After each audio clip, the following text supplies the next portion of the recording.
Hello everyone, welcome back to my channel. My name is Joe if you've not been here before, and for those of you who follow Final Fantasy trading card game, today is quite an exciting day as the full Opus VI set has been released to the public now that pre-release is on this weekend, so we can kind of delve into what's in the set and see what's good and see what we think people are going to be playing. Now, I've done reviews like this before, and what I'm going to do is I'm going to pick one forward, one backup, one summon or monster, and then an honourable mention for each colour. If you guys want to see like a full review on the legends in the set, or perhaps some overlooked cards that you think that maybe are going under the radar right now, then let me know in the comments and let me know what other kind of videos you want to see, but for now we're just going to do it this way. So stay tuned and we'll see what we can get out of Opus VI. We're going to start with fire. Now my pick for the fire forward, and I've got all these images on my phone right now so I don't mess these up, is going to be Firion. Now Firion is a 4CP 8k guy that says if you control a rebel, a rebel forward specifically, the cost for playing him becomes 2. If your opponent controls 3 or more forwards, he gets 1,000 power and haste, and you can put a backup into the break zone to give him first strike and brave until end of turn. Now the main reason that I like Firion is the versatility of the card. Fire in this set, in all honesty, doesn't seem to have gotten that much more from this set, and it was already kind of falling behind, but I do really like Firion as a way of removing backups in an effective manner. Because, you know, we used to play Delita back in Opus 1 just so that we could get rid of our used up Shantottos, used up searchers, things like that, and Firion allows us to do that multiple times, and I think that that's something that's well worth noting.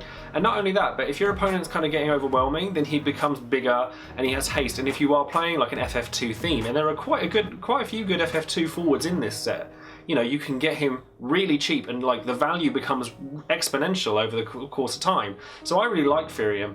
And then moving on to the backup, it's actually quite a simple pick here, which is 2CP Illusionist. Now I really like the way that this card kind of gives a different impression of what fire can do, and that's what fire really needs right now, is some different avenues rather than I burn things and you can't block me. This one you can break to force a forward to attack. So if you're playing like fire earth or fire water or something like that where your guys are huge, you know, then you're going to be able to get some removal off of your backups, and that's really, really cool. And then moving into the monster or summon, honestly I don't think any of the monsters or summons in this set for fire are going to do an awful lot, but that being said, I think Ruby Dragon might be quite useful, specifically against ice, because once you've got a monster like this down and it only costs 2, you can then pay the 2 later when you've accumulated resources to then be able to pick off something like Genesis or Lock. So there is something to be said for something that can be pulled back by Urianger if you're playing that kind of deck. You'd have to play more Scions, but the point still stands. But I think that if any of them see play, then maybe this one will. Bahamut maybe, but I'm not entirely sure.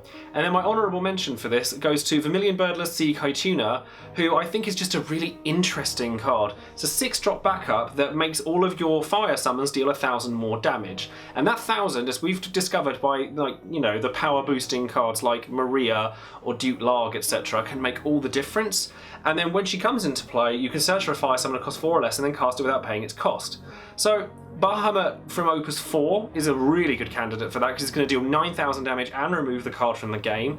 You've got plenty of different options. Brunhilde, suddenly all of these fire summons become much more valuable, and I really, really like that. So I'm interested to see whether people play that.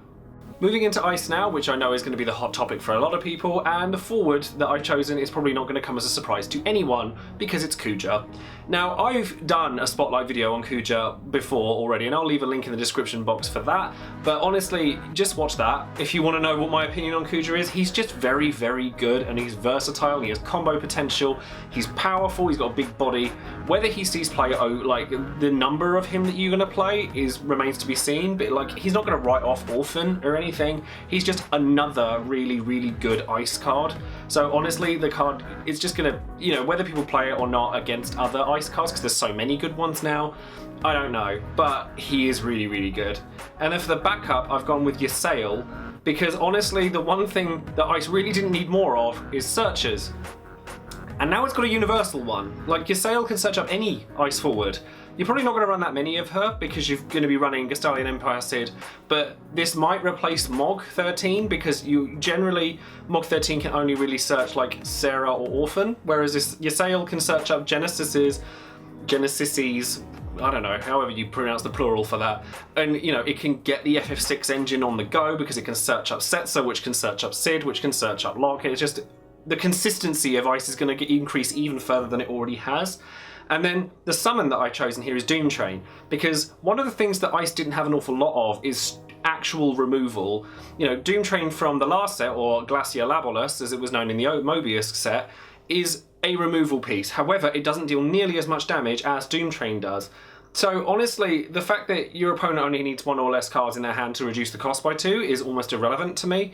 I think the card may see play, though again, Ice's summon slots are very, very competitive because of Glacier Labolus, Shiva, Zalera, the list goes on. So whether that sees play, I don't know, but it is straight removal for Ice that it didn't ordinarily have. And then honestly, one of my favourite cards in this set is an Ice card, and the honourable mention here is Rinoa. When Rinoa enters the field, choose a forward other than Rinoa you control, remove it from the game, and then put it back into play dull. The amount of combo potential with this card is crazy, and I can't wait to see what people do with this. I think, personally, that I'm really looking forward to playing like an Ice Earth deck from this set onwards that uses Rinoa and Tama, so that you can then flash in Rinoa during your opponent's turn, and then flicker something like a Genesis, an Orphan, because, you know, things like Shantotto can be treated as Ice backup, so Orphan is easier to get off in those 2 colours as well. So I think that Rinoa is just a really cool card, forgive the pun there, but I think it'll be really interesting to see where it goes, and I really want to see it get played. Now my wind picks, now this is an important thing to know, and I'm saying this to every player out there who plans on playing this card, because it's Zidane. Zidane is an exceptional card, however it has been errated already, so I want to make sure that everybody is aware of that. Where it says Zidane can't be chosen by your opponent's abilities is fine. When your opponent discards a card from his or her hand due to your summons or abilities, choose a wind character and activate it. There was a spoiler that was going around not too long ago where it just said character from what I gather, but honestly that is mind-blowingly overpowered. You know, the things you could do with that would be ridiculous. The fact that it only works on a wind character makes it fair. So hopefully, with the printings and everything, this is the way that it should be. He only activates wind characters. So make sure that you guys are aware of that. But when he attacks, your opponent reveals their hand. Choose a forward from the hand, your opponent discards it. This is crazy. Wind needed a forward like this so badly because it's a threat at all times, and it's hard for Ice to get around it because you can't target it with abilities, and you know, Wind has ways of making Zidane unblockable very easily through things like Arc or Spy Sicilian that'll make a really, really good impact. And honestly, having something that can build up that much value that quickly is a threat worth reckoning. So I think that Zidane is definitely going to see play in a lot of decks, so watch out for him for sure. And then my pick for backup, the Wind backups in this set aren't amazing from what I gather, but Wind already has a lot of good backup, so I don't think it's that much of a big deal. But Geomancer is interesting to say the least, because when you can dull and break it to choose an attacking forward and deal it 4,000 damage. A lot of what Wind wants to do is deal chip damage to things. So if you've got like Cactuars or Barbarecia, well, Barbarecia won't work too well with this because it has to be attacking, but you see where I'm coming from. All these kind of chip bits of damage, this might see play, but whether it sees play over things like Archer or Thief or Baralai, I doubt it. But it's worth noting. However, one thing I do really like that this set got for Wind is Diablos, which is its Wind summon. Choose a forward, its power becomes 4,000 till the end of the turn, draw a card. That last bit is huge for Wind, because being able to have a combat trick that matters while drawing a card, I think is a really big deal. Diablos, 5-drop Diablos is already amazing, so having a smaller version of it, I think is a really, really good thing, because we've already seen what the power of things that can drop power heavily, like Diablos, do. So I think that having a smaller version of it, I would like to think that he's going to see play. Whether he does or not, I don't know. And then my honourable mention for Wind is another forward, and it's really interesting to see where this is going to go, because it's Paul. Another FF2 card. Paul can't be blocked by a forward that costs 3 or more. When Paul deals damage to your opponent puts the top 5 cards of their deck into the break zone. 5? That's a tenth of your deck at maximum size. Paul is, and if he deals damage, that's another card that's gone over because it's going into the damage, don't forget. So he's actually getting rid of 6. But honestly, the amount of deck shaving that this card does in one go is mad. I would like to see this played in a deck that runs some form of haste granting, so that you can make sure that he gets like that chip damage done quickly, because honestly with only 4k power it's very easy to get him off the board very quickly. But honestly I think that one hit from Paul is enough to put your opponent into panic mode, so they're going to have to start attacking you much quicker, because they're going to deck out otherwise. If you get 2 hits on him with Paul, you probably won. You know, you could just stall from that point onwards because your opponent is going to deck out before you. Now my picks for Earth I struggled with a little bit because I think that a lot of them are really good, but none of them are like great. But my pick for the forward part of Earth is Leo. Leo is 1 CP, 1k for every character other than Leo you control. He gets plus 1000 power, and backups you control can produce CP of any element. I don't really like Leo, to be quite honest. I think that he's just a body, and I think that the backups you control producing extra colours is fairly irrelevant purely on the back of the fact that he's a forward. You know, if he dies, then you can't really plan around that because it's very easy to kill him. But I mean, late game he's phenomenal because late game he becomes like this ridiculous gargantuan body for nothing. But in the meta that we have right now, where discard is very, very popular, and you know, speedy decks do very, very well. Like Lightning Fire does quite well. Anything involving ice does quite well. Mono Lightning does well. Mono Water builds very quickly. I just don't see Leo at that same kind of level.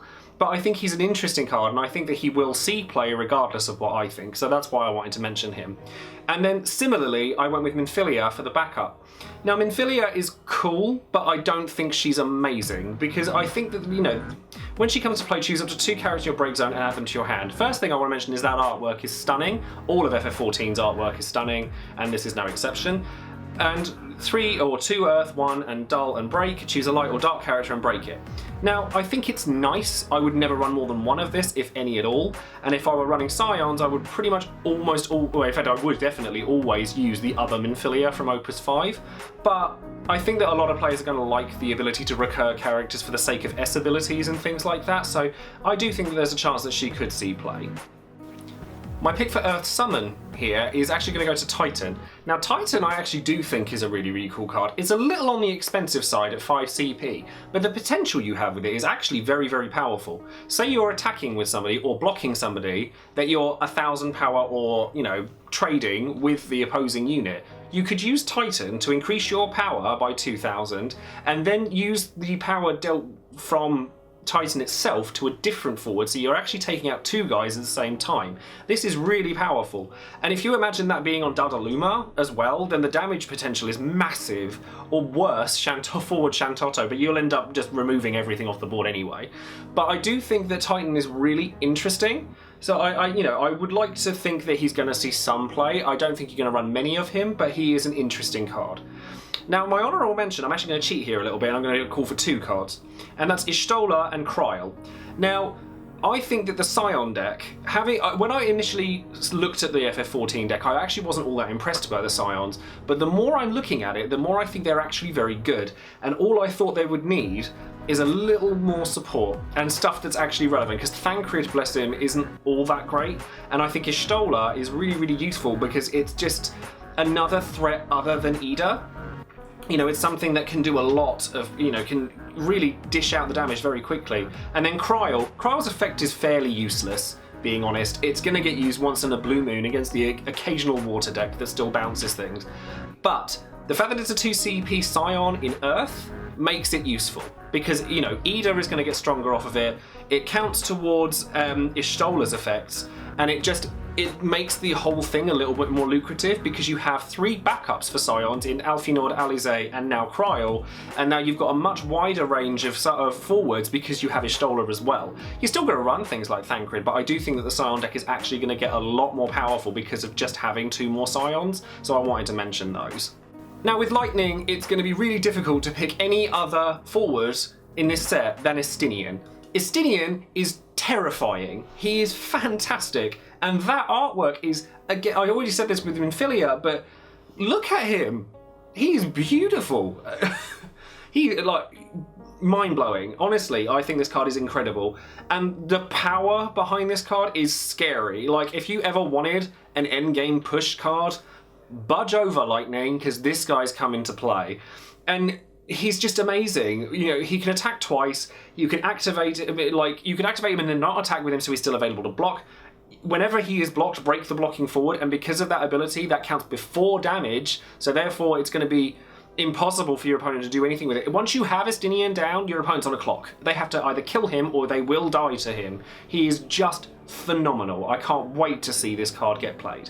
And then with the backups, I struggled a bit with the backups when it came to Lightning, but I'm actually going to tie it in with my honourable mention of the set because it's going to be Raijin along with Fujin and Cypher. I think that this little trio is actually better than it looks. Joesephyr, I think, is actually very good because you can, like, you know, no matter what situation your opponent's in, and I think that the colours that these three are locked into makes it so that they fit really, really well with your Barbarishias, Cactars, and things like that. So Diablos even. And I think that if Joesephyr has haste and first strike, and bear in mind the Fujin is in the X-Burst Searcher as a 3-drop, which is always useful, and it grants an extra effect. So I think that these three together are actually quite interesting. And Raijin being, you know, his S ability probably not going to go off very often, but you are going to want to run 3 Raijin if you're going to run the trio together. And, you know, Joesephyr being an Al Cid target as well that potentially has haste means that your opponent, you're going to kill something that's 8,000 or less, guaranteed. Because when they block, they lose the 2k power. If you've already dealt 6k to them with Al Cid, then it's going to kill them. If they take the hit, it's still going to kill them. So I think that it's a really interesting thing. And then lastly, I wanted to go with the summon, which is going to be Ramuh. If we learn anything from Bismarck, Diabolos, or otherwise, Ramuh is options, and options is exactly what you want in this game. Ramuh is just a fantastic guy. It grants haste, it kills things, it breaks monsters, and it can dull things if you just want to get that last push. And you get 2 of them. It's just a really, really good card. So honestly, I would be shocked if this card didn't see play. Water got some really interesting toys, and I'm really curious to see which of these see play. And then with my forward pick, I've gone with Minwoo. Now, Minwoo was a card that I was very lucky enough to spoil for UK National, so I was really, really fortunate with that. But I do think that the card is genuinely very strong. When he comes to play, you reveal the top 5 cards of your deck and you add a summon to them, and then whenever he to your hand, and whenever he attacks, you can cast a summon without paying its mana cost, or its crystal cost. Shouldn't say that word, that's a swear word in this game. But I think that Minwoo fits very, very well in a summon-centric water deck, so you have things like Garnet, you have things like Minwoo, and you obviously run a large number of summons, whether it be draw power through things like Moogle, Pew Pew, or whether it be power drops through things like Cuculain or Bismarck, you're going to get value out of him, so I think that he's obviously very, very strong. And then backup-wise, I don't think Water got a huge amount, however, one card that I found very interesting was Hilda. Hilda is a 6-drop backup that says when she comes to play, draw a card for each forward you control. You can only draw up to 4 cards with this ability. Now, Larsa was a similar card in the last set, but he wasn't particularly good because you were only ever going to draw 2 cards out of him and another one if you broke him, so you were never going to get advantage out of it. Now, Water is very good at swarming the board anyway, and when I come to my special mention, you'll see why. And I think that Hilda might be a really interesting answer to ice decks. Obviously, you're going to have to be able to build up a bit of advantage beforehand, but it can pull you back into the game because, as I said previously, Ice isn't very good at actually removing forwards from the field. It's only good at kind of disabling them. So if you got a few guys out, you might find yourself surprised by Hilda, although whether she sees play or not, I don't know. It was just a card that I wanted to mention, and I thought it was an interesting pick. Summon slash monster, very, very easy to pick. Leviathan. Similarly to what I'd said with Ramuh, options win games. If you've got 3 cards for the price of 1, you're gonna play it. So Leviathan is another card that I did a card spotlight because it was actually my community spoiler that I posted not too long ago, so again, I will leave a link in the description box for that. But honestly, the card is just good, and I'll be shocked if it doesn't see play. My honourable mention is a card that I actually think is definitely gonna see play, and that's Lila. When Lila enters the field, she's a card named Viking, a cost 3 or less in your break zone, and play it onto the field. The 3-cost Viking already sees play. It comes in, you draw a card. When it's broken, or when it goes to your break zone, you draw a card. Lila gets double time out of that and gets you a second guy out of it for the sake of it. If you have a Waka down, for example, or any power booster for Water, you could party attack Lila and the Viking. Your opponent's not going to want to block them for fear that you have another Lila in your hand. So this is actually a really strong card. And with the amount of, standard unit searches, the standard unit buffers, I think that honestly the Viking and Lila duo is just going to be really good. And then going into the Light and Dark cards, I'm going to pair up the Light and Dark card together because they're pretty much the same thing with Materia and Spiritus. Materia/Spiritus can be played onto the field even if you control another Light/Dark character. You can play multiple of those characters onto the field, and when they come into the field, you can search for a Light/Dark forward and add them to your hand. I don't know whether I think these are going to see play or not, because if you're looking for the multicolour, then you're probably going to play Chaos or Cosmos first. The search is nice, but I think with Dark in particular, we already have Camlanaut for that. I think Materia is more likely to see play than Spirit just because we don't have a light searcher currently, and I think that having another option to search for Zidane that isn't locked into water by having FF9 searches is really interesting. But I don't know how much play these two are going to see because our light and dark slots, especially in backups, are already very fixed, and these guys don't have the ability that Chaos and Cosmos have, which is dulling for any colour. They're just blank, they're just colourless backups, so once they've done their job, they do nothing. So I think that if you're playing something like Firion, like I mentioned for Fire, then yes, these probably will see play because they're a searcher that you can play in a Fire deck and it actually do something. But I wouldn't say that they were my favourite cards in the set. They're interesting, I don't think that they're amazing. But feel free to prove me wrong, because I'm always, you know, I often with these early impressions reviews get something wrong, and something generally comes out of the woodwork that I wasn't expecting, and something I said was going to be great and ends up being terrible. So sound off in the comments if you think that these two are much better than I think they are, but I stand by my particular opinion. And then the Light Legend is Hrzvelga, who is a 6-drop 9k dragon awesomeness, because more FF14 artwork, and I'm down with the FF14 artwork. When it comes into play, select one of the 3 following actions. Skip your opponent's attack phase in the next turn, remove the top 5 cards of your deck from the game, choose a character in your break zone, add it to your hand, remove your opponent's break zone from the game. Hrzvelga is cool. Much like the other light and dark cards in this set, I think all of them have the same problem.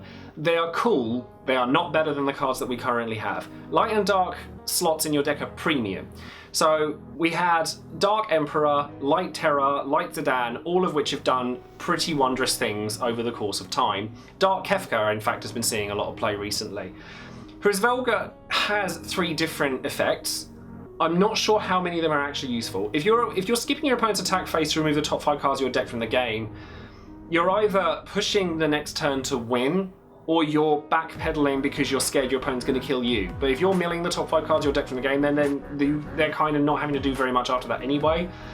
The choose a character break zone out of your hand is nice, because then you're getting a plus value 9k guy, because it turns into 4 CP effectively, and you could like recur an S ability. It might see play alongside things like Lock, where you're just getting the S ability off over and over and over again. But past that, I'm not sure about Hrzvelga. I'm even less sure about Needhog, who is 9 CP.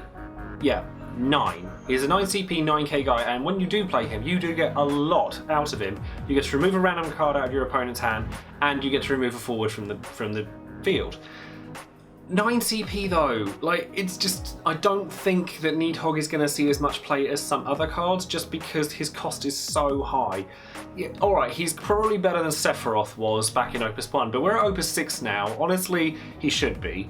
But at this point, I think, like I said with a couple of other cards, I think the meta's just too fast for a 9 CP guy. I don't feel that, you know, the effect is fantastic, it really is, and again, FF14 artwork, it's all beautiful. None of it quite matches up to Estinian in my eyes, but it's all beautiful. I think that, you know, I'm looking forward to seeing whether people do run Needhog, but I don't think it's going to see play over things like Emperor or Zidane or Terra, like some of the cards I mentioned earlier with the light cards, or Camlanaut. Camlanaut is a fantastic dark card and is also 9k, and also can set up in situations in which he solo wins the game. And, you know, Needhog is good and can do that, but he's 4 CP more, so I don't know whether I think that he's going to see play or not. I probably won't, but other people might, so I don't know. As for my favourite cards in the set in general, I think, honestly, Kuja kind of got usurped by Rinoa. I'm really, really excited to use Rinoa in an Ice Earth deck using Tama. I think I mentioned that I wanted to run Ice Earth earlier. You know, using Rinoa with Tama means that you can flash Rinoa in your opponent's turn and go, yeah, I'm just going to flicker this Genesis and put it back in, or this Orphan, during your turn, and then I'm going to wreak havoc during my next turn. It's like, I love the combo potential with that card. It's really, really cool. I also love Estinian. Like, I honestly think that Dragoons might actually be a deck now, because there's actually quite a few in here that are half decent. Like, Estinian is nice, obviously. There is a standard unit Dragoon that doesn't suck, which I really like, and I think that because you have Kane, I'm seeing a Lightning Water Dragoon deck being a possibility. I'm not saying it's going to necessarily be meta-defining or anything like that, but for all these people that really love Dragoons and really want to see Freya get played and Kane, and, you know, I think now there's a possibility that it might actually be okay. I'm also really looking forward to using the Fusion Raijin Cypher trio, or the little package that you've got there. I think it's going to be really, really good fun. There's also an Ultimisia in this set, and I don't like it. It's really, really terrible, and that really upsets me. I thought that I was going to have my, you know, dawn of the age of New Ultimecia, and it just didn't happen. You know, I'm a little disappointed, but generally speaking, I do actually really like Opus 6. I think a lot has opened up from it. I think, honestly, going forward, I think Ice is still going to do very, very well. I think Lightning is still going to do very, very well. I think Fire is still going to be on the back burner, although I think that Wind might be a shocking, you know, revelation for this set. I think that Zidane is crazy. I think that some of the other forwards it's gotten are really good. I'd like to see where Wind goes with this set. So thank you very much for watching this set review. Again, it's all early impressions and it's all based on my opinions. I haven't been in the tournament circuit for a little while now, but I would like to get back into it. So if you guys enjoyed this video, then do subscribe to the channel, as you know, many of you have already, and I'm always very appreciative of. If you wanted to check out my Patreon page, I won't dwell too heavily on it, but I will leave a link in the description box for that as well. And as I've said previously, comment in the comments below if you think any cards that I've missed you wanted to highlight, if you can think of any other kinds of videos that you'd like me to make. I did want to do kind of legends or maybe overlooked cards and stuff like that, but I think I've covered a few of those today. And also, let me know what kind of decks you're playing, and let me know what kind of things you're coming up with for Opus 6. So thanks very much again for watching, and I'll speak to you again soon. See you later.